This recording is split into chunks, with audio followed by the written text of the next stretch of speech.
Hey all, Scott here. I wanted to see what having a personality was like, so I like spelunking now. It's either this or misanthropy. But these caves hide a secret, and I'm gonna get to the bottom of it. Why everybody who plays Donkey Kong Barrel Blast absolutely in the beginning, everybody was a virgin. Losers. For 2007 years, humanity was content with anything but genitals. But then, everything changed. Scholars consider June 28th to be the turning point, where large portions of society stopped using their thumbs for abstinence and used them for something else instead. They lost their virginity. Losers. Discarding their abstinence, these unvirgins formed a new group of humanity, what we now call people, whose numbers have been growing at a sexual pace. It's not because they like it. There's so much disease, overpopulation, and marriage caused by sexual activity. So why do they do it?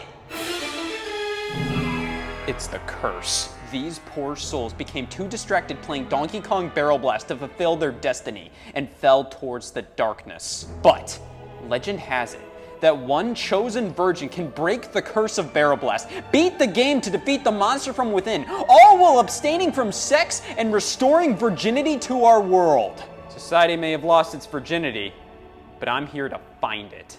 I have two duties today: beat Barrel Blast and not have sex. F it, let's add world peace to the list. The beginning of the end. So let's talk about Donkey Kong. My hearing's not until 10. Picture this: Nintendo floundering. How? Prior to the 1980s, Nintendo would experiment with all kinds of business ventures, though toys and games were always a constant. That is a fact. But once video games and arcades became the latest fad, Nintendo knew they had to take a crack at it with EVR Red, Block Fever, Computer Othello.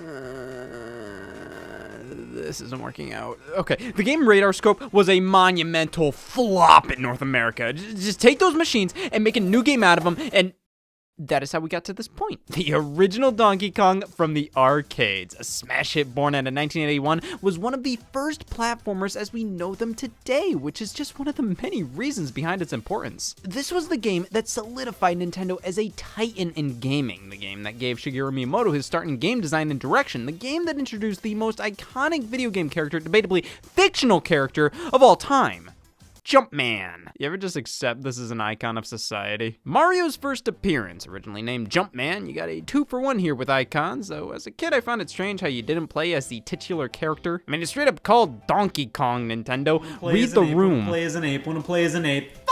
All DK does is plant himself at the top of the screen and throw barrels at you, like any form of plagiarism would. And all these characters are based on the archetypes of the cast of Popeye, in addition to taking heavy inspiration from King Kong. But we're not here to argue whether Donkey Kong was plagiarism or not. We're here to agree. Regardless, Donkey Kong was an enormous success, and without it, we would not have Nintendo in the form we do today.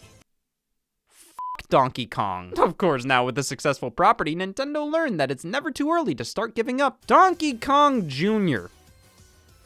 He f***ed. Here you play as Donkey Kong's son, who is tasked with saving Donkey Kong from Mario. It follows the same idea of get to the top, but I do think this one has a lot more strategy involved in terms of how to get there the quickest while racking up a high score. While Jr. did well, it didn't do as well as the original Donkey Kong. So take this, make a multi-billion-dollar franchise out of it, and take this, and just take it. While Mario spun off into his own franchise, the Donkey Kong series introduced Stanley the Bugman, a warning sign if I've ever seen one. Donkey Kong 3 is a vertical shooter where Stanley shoots bug spray into Donkey Kong ass Donkey Kong's Donkey Kong ass Donkey Kong ass. Get Donkey Kong to the top of the screen while shooting all the bees. Suffice to say, most players were not interested in bee-based software. Couple that with this releasing in 1983 right alongside the video game crash and just straight up not being anything like the previous Donkey Kong games, and Donkey Kong 3 killed the franchise, just like any Donkey Kong 3 would. Any series that's tried it, it's never worked out. Afterwards, the DK series is relegated to re-releases and Donkey Kong Jr. Math, the sign of any healthy franchise. But then, a decade after Donkey Kong 3, Nintendo revived and rebooted the series with Donkey Kong Country, developed by the studio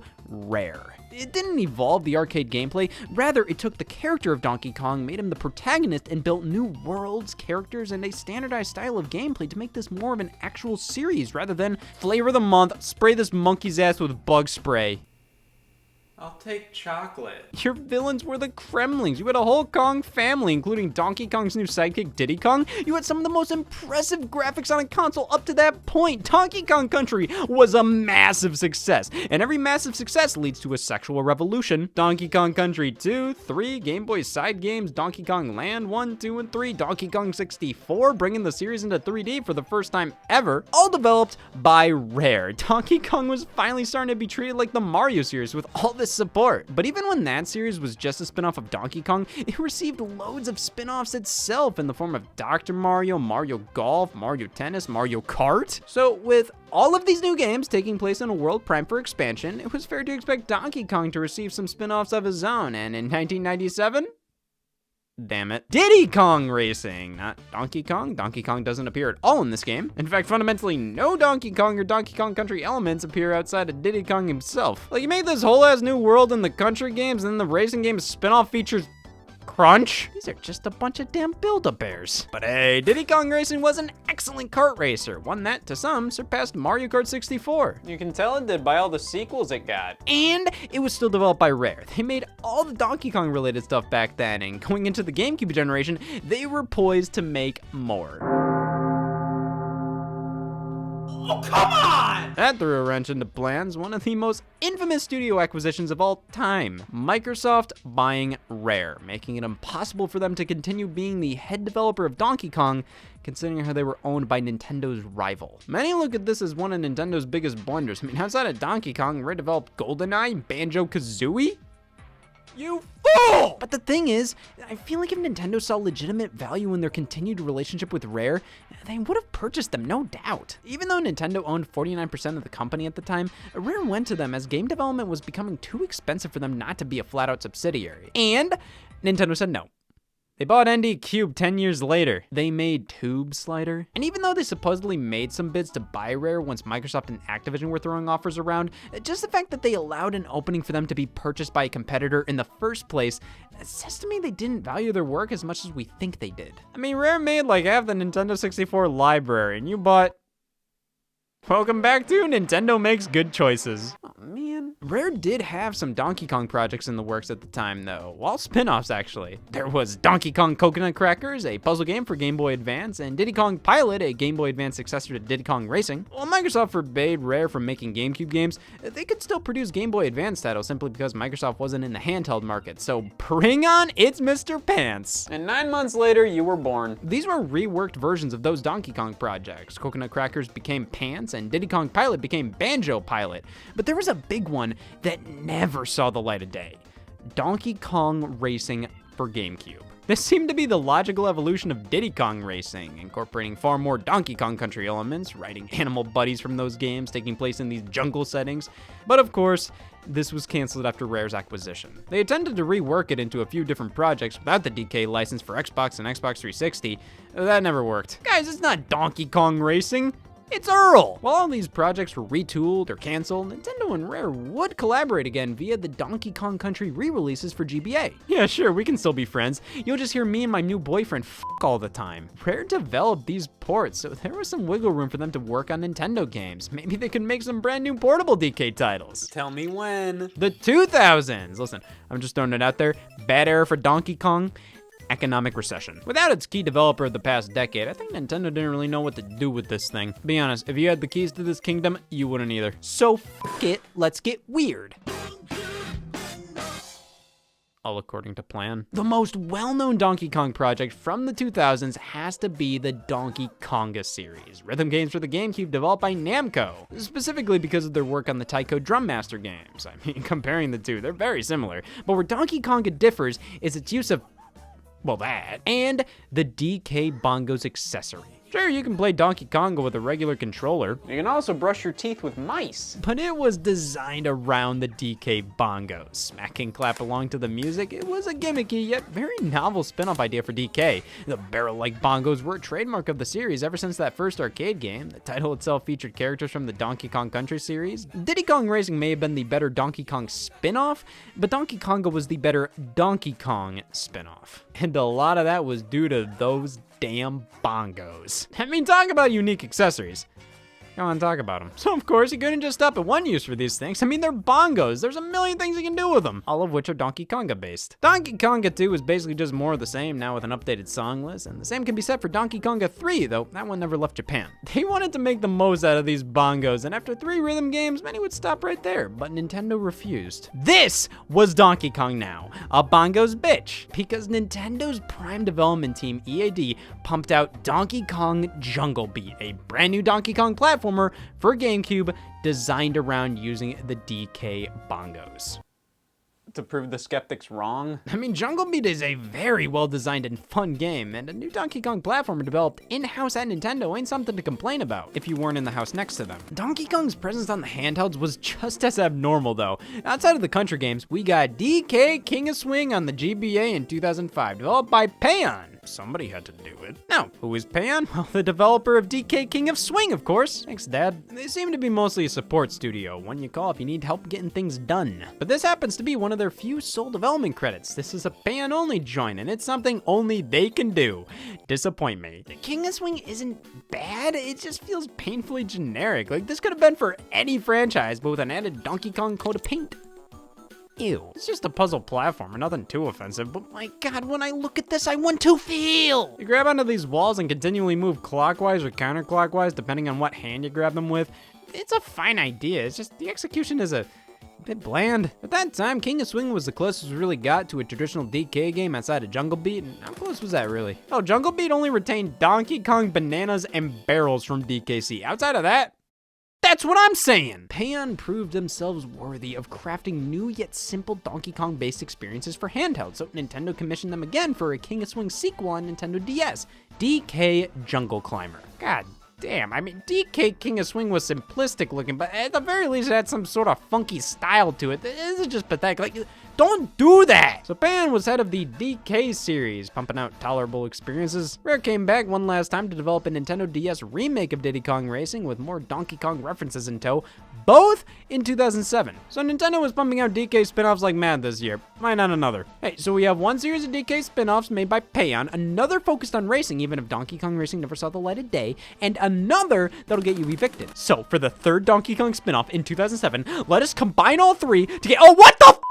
The Donkey Kong series has been through so much. Imagine what its therapy sessions are like. This era of the franchise can definitely be attributed to Rare's acquisition by Microsoft, so all Nintendo knew how to do was to contract companies to make spin-offs for them, until they eventually found a new home for the mainline series with Retro Studios in 2010 with Donkey Kong Country Returns. But before that, we got one last whimper from this era of spin-offs in 2007. Why don't you ever hear anybody talk about this game? Because everybody who's played it is too busy f***ing their wife. Donkey Kong Barrel Blast, the 10th commandment. Generally considered one of the worst Nintendo games of all time, Barrel Blast sits at a 46 on Metacritic, which is the same as Sonic the Hedgehog 2006, worse than Balan Wonderworld, Aliens Colonial Marines. Some of the most notorious bad video games of the 21st century, and Donkey Kong Barrel Blast is right there with them. Is this reception fair, or did a bunch of game reviewers trip and fall? You know, I have heard some people say this game is unfairly hated. I've also heard voices in my head. So who knows, maybe this was just a misunderstanding. She may have killed my brother, but maybe he was lying. Barrel Blast was developed by Payon once again. I guess Nintendo saw them as the home of DK spin-offs back then. What an honor. This title was originally announced at E3 2006 for the Nintendo GameCube under the name DK Bongo Blast. You can see a few instances of King of Swing inspiration, such as Donkey Kong's player icon here, as well as just using the abbreviation DK in the title. But this was a completely different beast from what Payon developed before. This was a racing game, and not just any racing game, a bad one. This was set to be the 5th game compatible with the DK bongos, 6 if they had courage. But hey, this looked like another interesting and creative use of the accessory. The one problem, I demand phallic jokes! E3 2006 was definitely a passing of the torch between the GameCube and Wii. Nintendo was preparing for its next console after the last one sort of flopped, though not without a few last releases for that struggling GameCube. Nintendo wasn't gonna end their system without a bang. 2006 gave us Chibi Robo, Odama, Baten Kaido's Origins, and the death of Gerald Ford. While Nintendo was planning to support the GameCube in its last few years, most of the titles in development were pushed towards its successor, the Wii, even if those titles were already revealed and demoed at events running on GameCube. The most notorious was The Legend of Zelda Twilight Princess, which did still end up releasing on GameCube, though this was more so out of obligation. Super Paper Mario was originally shown for GameCube, though that version was scrapped entirely in favor of it being a Wii exclusive, and much like that game, DK Bongo Blast quickly moved over to Wii as well. I mean, the change was announced roughly 3 months after it debuted as a GameCube exclusive, because the Wii lineup without it just made no damn sense. By spring of 2007, it was confirmed to only be releasing on Wii, renamed to Donkey Kong Jet Race in Europe, and over here, Donkey Kong Barrel Blast. Europe. Barrel Blast. It was to launch in Japan on June 28th, 2007, North America on October 8th, and Europe on January 25th, 2008. They were a late bloomer. And 2007 was a monumental year, one of the biggest years ever for gaming and DVDs. Something had to give. You couldn't experience everything, so when Barrel Blast launched, many players had to choose between maintaining abstinence and playing Barrel Blast. Those poor bastards never looked back. I've only played this game for a bit. That's basically just grazing a crotch. But that tells me I am the chosen one. I tried playing it before, I couldn't. So I tried another copy, and about 40 copies later, it's tough, but I made some progress in the game. Okay, I can withstand this. I am immune to this game's spooky groin expansion, and it will not affect my schedule. I have things to do tomorrow. I've tried getting laid in the past, but not anymore. I'm tired of no sex being shunned in society. I'm tired of being the virgin in the haystack. I'm no longer following society. Society's gonna follow me, and everybody's gonna have not sex and harmony. Nobody will feel left out, and I'll get recognition.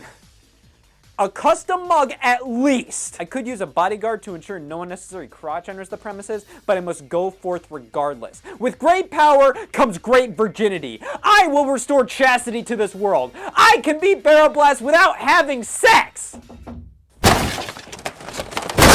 Impractical. The door wasn't locked. My sirens are going off. Goes off whenever somebody's trying to You sure that wasn't an air monitor? As sure as I am cordial. Anybody trying to lose their virginity? I've loosened my virginity. Do you know what that thing's capable of? It's a ticking time bomb of testosterone! Hey, I'm taking precautions. As somebody who's not a fan of sex, let alone your I have an obligation to society to prevent you from mating, okay? This thing ruined my family, and it gave us more of them. And I appreciate that, but the only way we can live in a sex-free community is by beating this game to break the curse. And I could use your help. Normally I'd cry shit and bitch about the thought of doing anything in relation to that game, but I'm a pretty open-minded kind of guy, okay? And I'd do anything to unban the act of no sex in society. I'm in. So the only way to stop f***ing is to start f***ing? Yep, and we're about to film our first sex tape.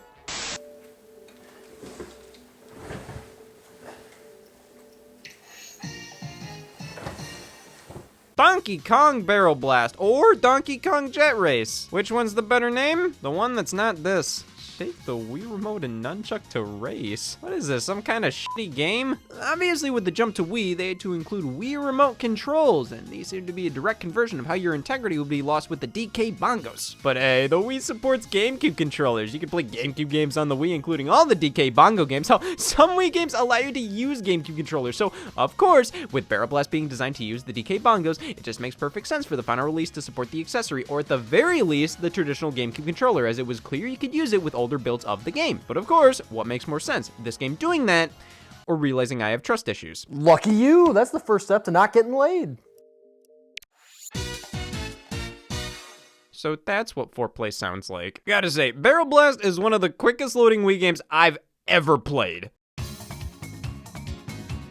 Didn't even flinch. Unlike me, that's all I'm doing. Look at all these options. We can play 4 tracks in a row, not play 4 tracks in a row, not play 4 tracks in a row faster, not play 4 tracks in a row, and not give a shit. On the right-hand side, we can check out Cranky's Flight School, records, options, and Candy's challenges. This is gonna pose a problem. Well, let's start off with a Jungle Grand Prix. We choose our character. I got Donkey Kong, Diddy Kong, Dixie Kong, and epididymal hypertension. But right below them are the Kremlings from the Donkey Kong Country series. Turns out the character roster here is focused on the Kongs versus the Kremlings, light versus dark, good versus evil, Christ versus Satanism. Every Kong has to have a rival, and because of that, half of these Kremlings were created just for Barrel Blast. There's only like a handful full of Kremlings that are legitimate characters, so Bayon had to go out of their way to craft Kludge. Yep, that is not organic. Come on, you had loads of Kremlings to choose from. We live in a world where Klubba exists, and you're just not gonna take advantage of that? I mean, it's kind of a cute idea to build your character roster out of the concept of heroes versus villains, but I think they finalized that idea before going, so in comes the Kremlings. We got Critter with Kip and Cass as newcomers. Who are Kip and Cass? Well, Diddy and Dixie Kong's rivals, of course. Thank you, Dad. I'll pick Donkey Kong because I need a character flaw. Rookie difficulty, Topaz Cup, and DK Bongos because this game supports them and I'm not narcoleptic.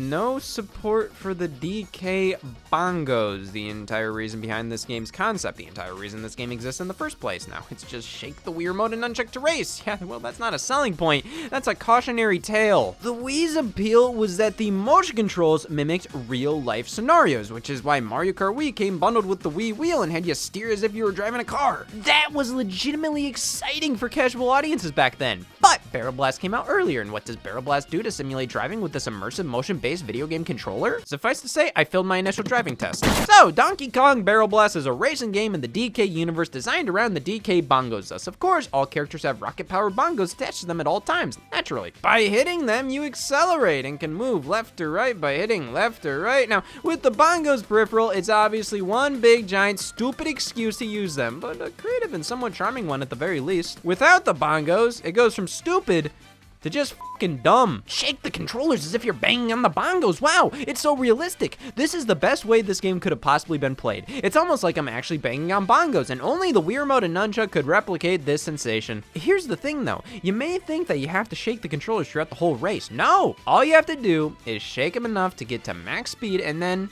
you're all set. You move forward automatically, like most apes on a jet. And to shift from left or right, shake left or right. Jump by smacking both of them down. It's pretty simple.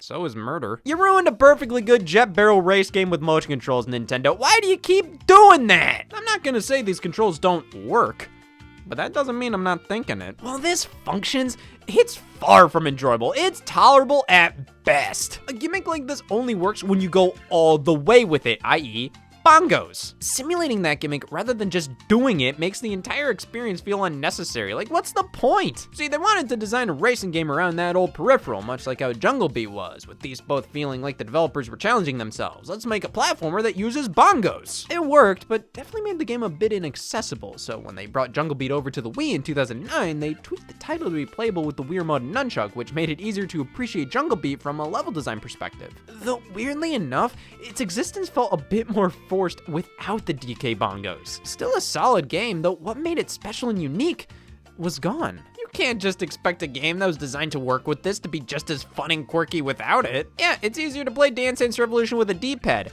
Doesn't make you likable. But what if you took Dance Dance Revolution and removed the dance mat, removed the D-pad controls, and forced you to waggle the Wii Remote in the direction it tells you? Do you think that would be stupid? No, that's not stupid. That's Donkey Kong Barrel Blast and stupid. The controls here are dumb. They're just dumb. Imagine if in Mario Kart you had to stand up to use an item. No reason, you just have to stand up. It's unique. That's this game's reasoning behind its motives. Shaking to get to max speed is undeniably irritating. Even though you only have to do it for a bit at the start and then you're golden, every time you hit, you lose momentum and you have to shake the controllers to get back up to speed. God damn! I mean, this isn't like in Mario Kart where, oh, you got hit, bam, you're back in action in a few seconds. Barrel Blast, everything stops. It just stops. Things screech to a crawl when you get hit, and then you have to get back up to top speed, but if you don't have a straight, large stretch of land to shake to, if you get hit in a field full of obstacles, or God forbid, at all, it's a bitch to get up and running again, and you have to deal with the shame and embarrassment of going 10 while everybody else is going 20. This is one of the slowest damn ape racing games I've ever played. Nintendo disagrees. And it's all made worse by the fact that all the tracks have bumper lanes. You can't fall off. You can't go off course. You can't lose at the game. You can just do really poorly. So you pretty much cruise through the levels automatically. You can't fall off the track. You can't veer off the track. You can't go any faster than this. What's the challenge? Having arms. It wears on you, not even physically, but mentally. Constantly hearing the bongo taps come out of the Wii Remote speaker, doing the same movements with your arms over and over again while falling deeper and deeper into this game's core values. I can't do this anymore. I feel cold. I can tell. I may be able to withstand a video game for the betterment of society, but my immune system can't. Jesus, you look horrible. Hey! You need nourishment. I need no sex. Stat! That can't be delivered. You can't mail hazardous materials. No sex delivery. He's a vigilante. I prefer the term felon. This is a gun. Hey, nice setup. I love walls. You want to stay? I got 3 more of them. So I'm trying to stop sex and I need help doing it, so I have Rex over here guarding me, making sure I stop sex without having sex, but he can't handle all this sex. So I was wondering if you could stick around to resuscitate him if possible, so I can continue to not have sex while having sex, while Rex guards me, while you guard Rex. That would be great. Damn, is that a monkey with sunglasses? Is this what the gun was for? To be fair, there's some strategy here. See those bananas? You want to collect them to fill up your wild move meter. Finally, a racing game with a wild move meter. It's fundamentally just a boost that you pull off by holding the analog stick in whatever direction to charge and letting go to accelerate for a bit. But running into other players, enemies, or barrels laid across the track while one is still in effect continues the wild move for longer. So if you string together enough combos, do I have to spell it out for you? Pulling off wild moves effectively is how you get far in Barrel Blast, so you want to pull one of them out when you see a string of barrels or some other obstacle you could ram into. This is the defining element of Barrel Blast's game design, boosting into things and creating combos, and you know what? It might be something I consider to be enjoyable? Wait! When you're boosting and trying to maneuver to the nearest obstacle that you can combo into, this is when the game is fast, frantic, when it has more strategy. It's satisfying to pull off a large string of wild moves, but it just doesn't happen enough. Oftentimes, there's only like 2 sets of barrels near each other, so it's like, okay, that was pointless. Obstacles aren't set up in enough ways across all of the tracks to make this a compelling gameplay element, and most of the time there's too much shit in the way, like these steel barrels. These don't count. But much like life, you can always resort to violence. The shit out, you can beat it, all with the A button. So you can punch enemies, opponents, and barrels with A, use items with B, pause the game with plus, back out with home, turn off with power, throw it out with spite. But before all of that, you want to check out these items you can pick up on the track. Any mascot kart racer needs fun and creative items to use against other players, and Donkey Kong Barrel Blast? Well, joke's on you, those aren't carts. This one gets you bananas. This one gets you more bananas. This one is bad bananas. The items in this game are boring as hell. Most of them feel like they kind of do the same thing and that there's no real strategy to using them. It's just get an item, use it immediately. That's what I do with all of them, and while a good chunk of items have equivalents in Mario Kart, they're so much lamer here. What, the blue shell? It targets the player in first place and explodes on impact. Quacks? He flies to first place and takes 10 bananas from the player while pecking at him. Watch out, motherfuckers, I have quacks! Whoa! You scared me there. Stop sucking this game's c***. I wouldn't if it had one. But then you have Squawks, which flies up to the player in front of you and stops them from using wild moves. Mini Neki goes to the player behind you and takes 10 bananas from them, which is just the same as Quacks, but it's punching down and looks completely f***ing different. Worcestershire? Prop Monkey gets sent out to the players in front of you and gets rid of their bananas, so it's the same as Squawks, but it just makes you look like an ass. Oh wow, the tasty melon makes you invincible, and you haven't played this game. Why? The blazing banana gets laid out on the track and makes opponents lose bananas if they hit it. Oh my god, just f*** each other already. These items are boring as hell and are just a means to an end. Each one is so specific in what it does, and it's not readily apparent based on how the item looks. How most of the time after I use an item, I still have no clue how it works. Like, oh man, I got an item. The f do you want me to do with this info? Now, there is a special gimmick with these things. The item boxes are balloons, both blue and red. Red balloons are for the Kongs, blue are for the Kremlings. Well, you can go through either or as one or the other. If you go through the balloon color of your team, your item will be a little enhanced. So since the melon is only in the red balloons as a Kong, you'll be invincible for longer. Since Mini Neki is only in the blue balloons as a Kremling, using them will not only nab 10 bananas from your opponent, but remove a wild move of theirs as well. And this mentality applies to pretty much every item in the game. Where would I be without him? Not a horrible idea, but not necessarily a creative one. This feels like such a surface level fan idea for a new Mario Kart game. Ooh, different item boxes for different characters. How about different tires, but only for Lemmy? Well, this is a racing game, so it all comes down to the course design. 16 tracks included across 6 cups. A great deal, I say as I'm paying for college. I mean, 16 tracks is the going rate for most Mario Kart titles, so at the time of this game's release, Mario Kart games are starting to include 32 courses, 16 new and 16 retro. No worries, no worries. Donkey Donkey Kong Barrel Blast is a new concept for humanity. We can't expect it to have everything Mario Kart has right out the gate. It's a newborn, an infant. Treat it with respect. So 16 tracks overall, that's nothing to sneeze at. Let's see them.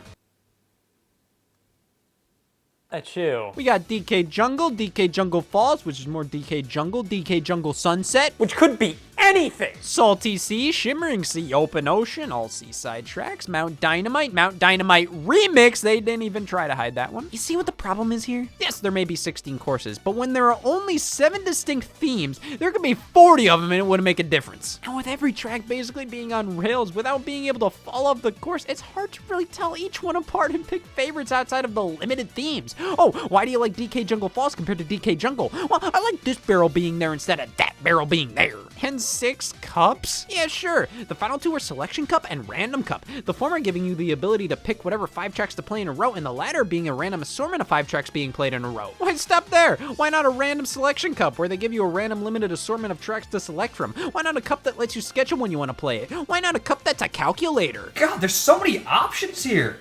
I could imagine doing this alone, with another person. Heck, maybe even 4. Why would you though? To see 5 of the 16 tracks have bees as an obstacle? That's more impressive than you may think. Were bees in Citizen Kane? Maybe not. But they were around during Genghis Khan's raid, and they did nothing about it. Hey, let me watch my apes in peace. You're a sick wench! Oh, come on, you're just being a fucking loser. Oh, I haven't lost anything. Guys, it's really hard to stay abstinent with all this shouting. Here, mark him with this so I can always tell which one of us is a fucking creep! What does the A stand for? You're a fucking creep! Playing through the cups, you can unlock a decent selection of the characters. You get the mainstays, Lanky Kong, Funky Kong, Tiny Kong, Kludge, Copter. Were you expecting a crocodile with an afro? Good. The rest of the characters you unlock via Candy's challenges, an excuse to ogle a monkey. Just go to the zoo! Here we have 32 challenges to complete, where you only play as Donkey Kong, with characters like Wrinkly Kong, Cranky Kong, Clump, and King K. Rool being locked behind certain ones. And there we have it, the final roster. You know, with half the Kremlings being original creations just for Barrel Blast, I have to once again severely question the choice to make this roster heroes versus villains. There are so many other characters from Donkey Kong that could have and should have made it in before Kludge. I believe in what I believe. But it's all worth it to see a full lineup of characters I'll never use. Plus, they all have their own unique stats, so if you needed a reason to use Clump over Kludge, you don't. But to get to this point, you have to go through some of the most tedious challenges I have ever endured. 32 challenges, roughly 1/3 of them take place on the same DK Jungle track. Roughly another third takes place on the Cranky's Flight School variant of that map. You had the chance to split up like 2 challenges per track. Instead, there are straight up tracks that just don't have any representation here. So damn many of these are on the exact same course, and the challenges themselves? Collect 200 bananas. Collect 700 bananas.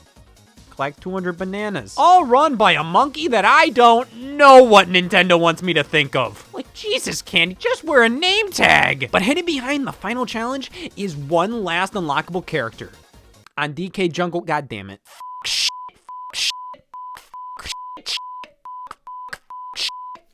I thought you were a virgin! Yeah, you're getting like a pro. This challenge is absurd for no other reason than they make the time to complete it like 2 seconds shorter than it should be. You have to punch the barrels and use your wild moves at just the right time. And even when you do, like, what did I do wrong? And finally, after winning, I don't know what I did right. But for completing all the missions, we unlock Ultra Barrel Donkey Kong. We just have to hover over Donkey Kong and old Z to play as it, but Jesus Christ! While the other characters are fairly well balanced, Ultra Barrel DK is literally the best in all categories. Like God intended, sure, but does that make for a fair game? If every character could use the Ultra Barrels, sure, maybe, but no! This breaks everything! Your prize for beating the game? Never playing it again. I mean, why bother? There's nothing else to do. What, does Cranky's Flight School count? Say it does. I dare you. There's nothing else here. No track editor, no story mode, no online. I mean, just compare this to Mario Kart Wii, a game that released a few months later, all right? You get 32 tracks, multiple control schemes with many relying on motion control, online multiplayer, online tournaments with missions, battle mode with 10 tracks exclusive to it, 26 characters with 3 of them being from Donkey Kong, 36 different vehicles, while this one Kludge. Jesus Christ, even Diddy Kong Racing on the Nintendo 64 had more content outside of the characters, but at least all of them were more unique. Barrel Blast's lack of content can be attributed to it being a gimmick title at its core. We're only making this to see if we can, and you're only buying this because you make poor life choices. But on the Wii, this is one of the most useless games I've ever experienced. If it used the DK bongos, it may not have been better, but it would have made more sense. Though, I don't think it's as horrible as people make it out to be. Oh, it's bad, sure, but a lot of the complaints I can't really get behind. The visuals? I mean, sure, they aren't groundbreaking, but it runs fine and looks better than most Wii games that were on the market. Acting like it looks worse than a GameCube game? Like, have you seen worse than a GameCube game? That's just a dog's ass. It didn't have online multiplayer. Sure, that's ridiculous in the context of the value of the package in comparison to other racing games at the time, but is that really a problem when you don't like the game to begin with? This game has horrible controls, bland track design, and worst of all, I can't play it for hours on end with my buds. The core gameplay isn't horrible. I think there's some merit to the ideas like the wild moves, but with the slow speed, limited number of unique courses, funky controls, lack of modes, and no real purpose to existing, like, why would you play this? Oh yeah, that. You did it. All in a day's work. You know, I thought Barrel Blast was gonna be horrible. No, it was just bad. I remember my first time. Wasn't this your first time? Yeah, I remember it. I beat the game, but the curse hasn't lifted. People are still f***ing. If people weren't still f***ing, Rex would be senator. Oh, looks like you still have one challenge left. Wait, what?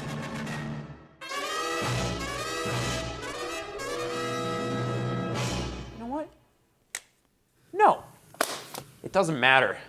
Barrel Blast is always going to exist no matter what, and as long as it's not forced upon anybody, who cares? We shouldn't judge people who play it or not. Playing it doesn't make you disgusting, or not playing it doesn't make you a loser. We're all adults here and on different paths of life. Maybe you've already played Barrel Blast, or maybe you haven't, but it doesn't make you a better or worse person because of it. You know what? My uncle was a big fan of Barrel Blast. I kept hearing all these stories about people telling me, oh, he's so cool just because of it. Like, he was getting hyped up so much, he could finish the game in 14 seconds flat. My grandpa could do it in 10. But my aunt, she only played Barrel Blast the one time. My cousin could play it twice. Well, everybody thought less of her because of it. And I've distanced myself from that entire side of the family. I shouldn't have. I let my own personal way of life cloud my judgment of others. I get that I may be against everything this game stands for, but that doesn't mean other people should be chastised for doing what they love. Jeb, you're not a fucking creep. You're a fucking friend. You know what? It was wrong of me to think so lowly of you because you didn't enjoy the game. I mean, I personally love Barrel Blast, but that doesn't mean you have to. Even if I beat Barrel Blast, curse or no curse, it's not gonna make people stop doing what they want to do. As long as they're not hurting others or themselves, what gives me the right to want them to conform to what I am? All that matters is that I'm comfortable with myself. And no matter how much changes, I'm always gonna be that virgin at heart, regardless of if I beat Barrel Blast or not. And I'm gonna. Oh, I'm beating this Donkey Kong game without having sex. Because I'm a virgin, damn it!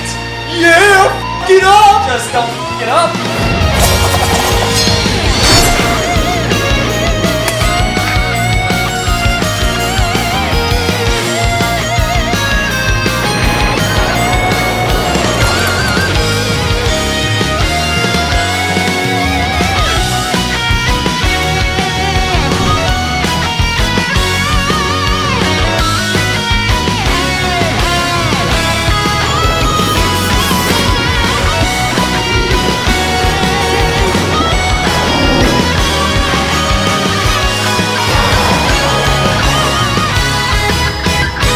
I did it.